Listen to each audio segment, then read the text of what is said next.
A dark forest sleeps, oblivious and peaceful in nature. It has nothing to fear from the night, though horrors lurk within their shadows, horrors that, though they appear unnatural, are essential to this particular forest's balance. They stay hidden, feeding only when they need to.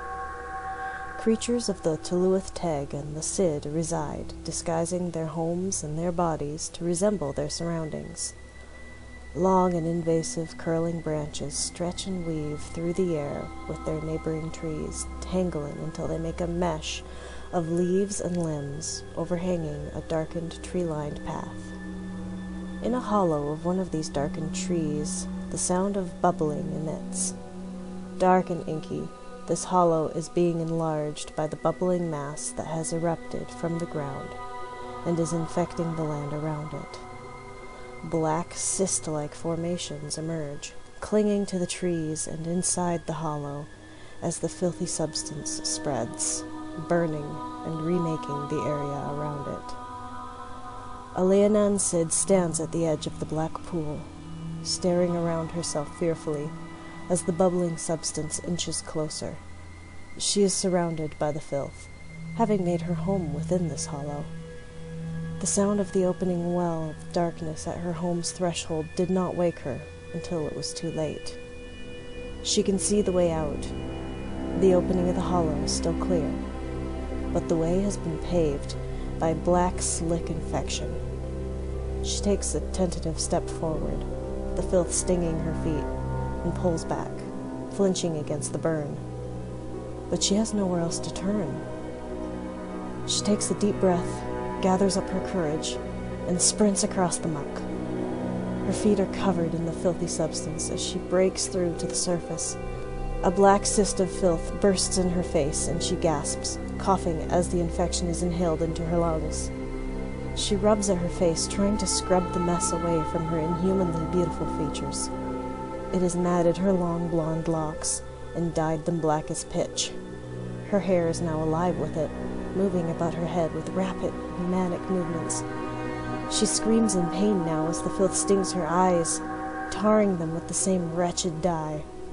She can't see, but she can hear. The voices.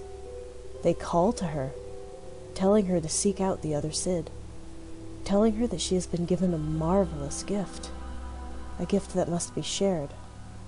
Find them, hurt them, share your pain with them, because this pain is a gift.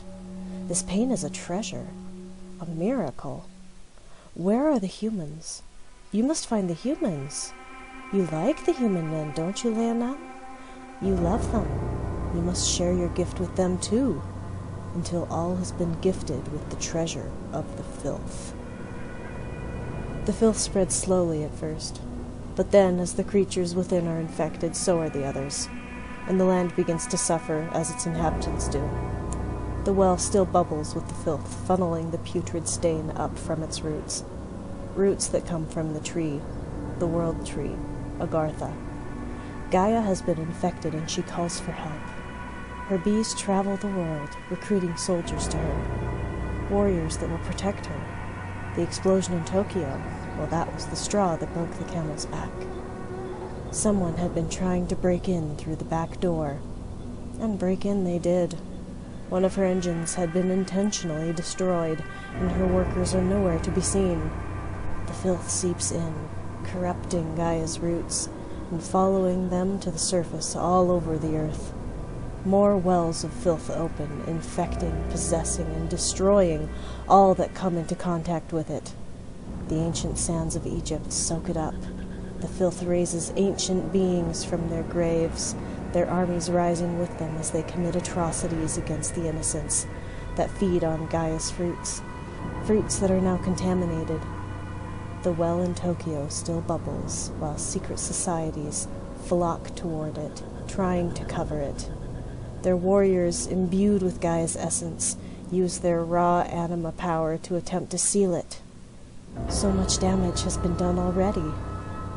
They are bailing water out of a sinking ship. Agartha will fall. The woman smiles as the dark creatures gather around her. she is not afraid.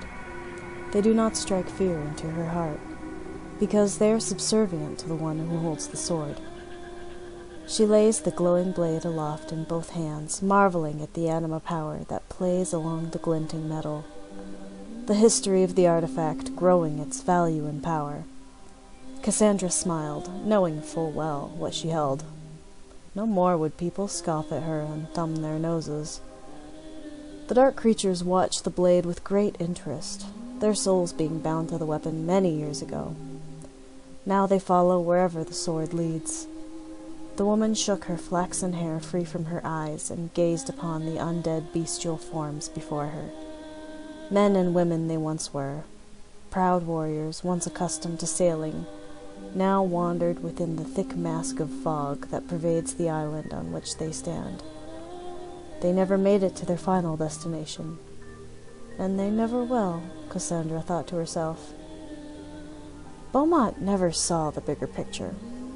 He never understood the phrase, "Keep your friends close and your enemies closer." With Gaia recruiting more foot soldiers to protect herself, she was going to have to prove that she wasn't a threat. She was going to have to ally herself with one of the Chosen. She had met one of them before. He wasn't a big talker, though he seemed to consider what she was offering. Okay, so maybe she was offering a little more than friendship. Okay, it was all a part of the sell. Another phrase comes to mind. The enemy of my enemy is my friend. A good show that she wasn't trusting the classic villain that Gaia's Chosen was after. It was already working. Word was passing that there had been a mysterious magus that had been working against Beaumont from within his camp before his downfall. She looked down at the weapon in her hands, but she couldn't keep carrying this thing around. The fog would give her away. She could return it to the archives, seal the entrance. None of the Academy's survivors would be venturing beyond the safety of those wards just yet. No, she thought. That would be the first place the Chosen would look as they followed the trail Beaumont had left for them. It couldn't leave the island, though. Cassandra racked her brain for a solution, and when it came to her, she smiled, kissing the blade's crossguard in delight. For now she was going to have to find a place to stay. There was no way she was staying in that hippie campground for another second. The vacant houses in Kingsmouth seemed like a good place to start house hunting.